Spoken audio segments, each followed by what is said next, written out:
What is up, guys? This is Max Square, and in this video we're taking a look at what is in my dock for 2018.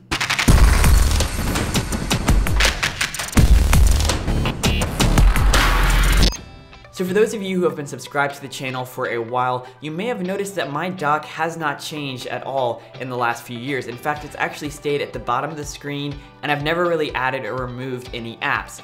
And I probably wouldn't have changed anything if I hadn't got a new computer. That's actually what I'm recording this video on, and I'll explain all of that and you'll get to see it in my studio tour, which is coming up very soon. But because I have two computers now, I can separate which apps I use on each computer. I'm an online college student, so I have a certain amount of textbooks and apps that I need, which I can actually just put on my laptop and not have to have on my Mac. But because I have two computers now, everything is changed up a bit, so I thought it'd be cool to share what's in my dock. So starting from left to right, obviously we have Finder, and I won't get into that because every Mac has it. But my main browser of choice is Google Chrome. Now there's a few reasons for this, but the first one that comes to mind is just its ability to integrate with your Gmail account, which I use all the time. Obviously it's what I use for YouTube, so it's really nice to have all of that integrated without too much configuration.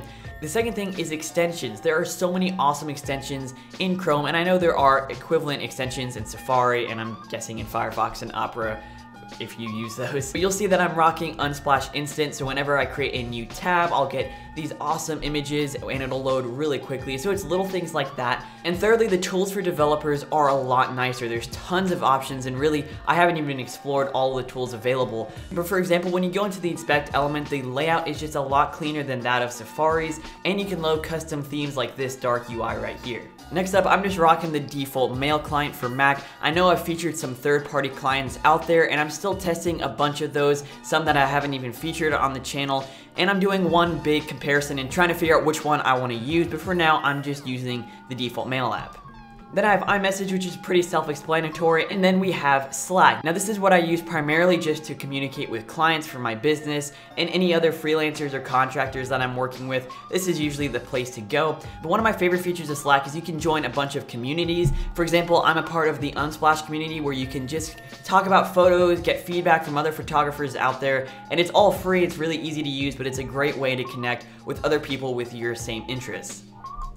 Next, I'm using the default Twitter client for Mac, and I've got to say this is probably one of my least favorite social media apps for Mac. People like Marquez have said that this is not a great app to use. Twitter for Mac, trash. But I used it for years. I now use Tweetbot on all my iOS and Macs. And I knew that going in, but I wanted to give it one more shot, and I'm kind of undetermined where I want to go at this point. So just in case you see a change in the future videos, that's what I'm going to be using.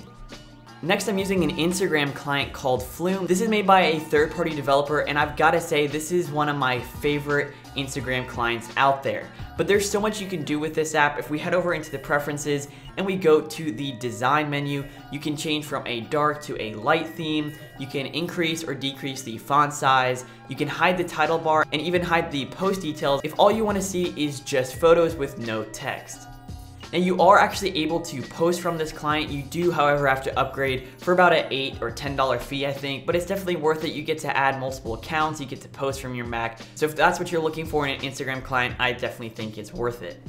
Next, I am using the default Notes app. Now I've tested a ton of different note-taking apps in the past, and they're just either too expensive, too complicated to figure out. They're using things like Markdown, or they just don't have all the features I want, like tables, syncing over iCloud, and the nice thing about Notes is it's built into all of your iOS and Mac devices, so you don't have to pay or install anything else.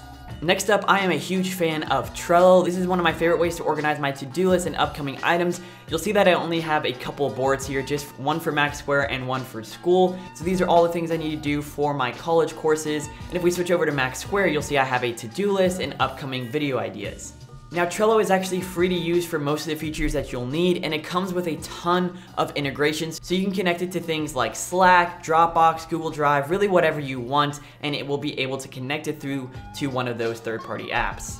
Now next up, I am using Spotify and iTunes. I know this might be a little controversial. Up until just about December, I was a huge fan of Spotify. I used it for 4 or 5 years, and before that I was just buying albums on iTunes because those were the days before Apple Music.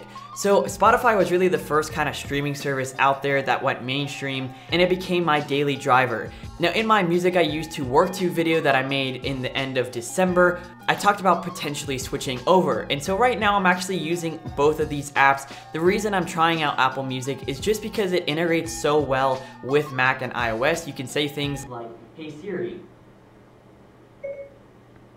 stop. Play Sick Boy by Chainsmokers."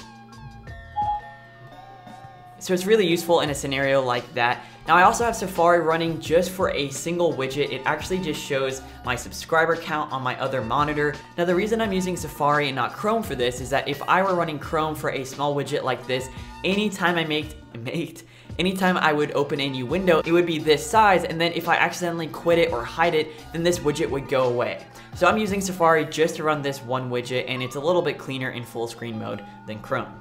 Now lastly, I'm using SpamSieve. This is one of the best spam filters out there for Mac. It is a little expensive, I think it's about 30 bucks, but it's definitely worth it if you have multiple email addresses and you're getting tons of spam. I think collectively I have about 10 email accounts. I only use about 5 and have the other ones forward to one of those 5, but I still get so much spam that I run this every day and it gets rid of at least 50 to 100 emails that are just spam and don't need to be in my inbox.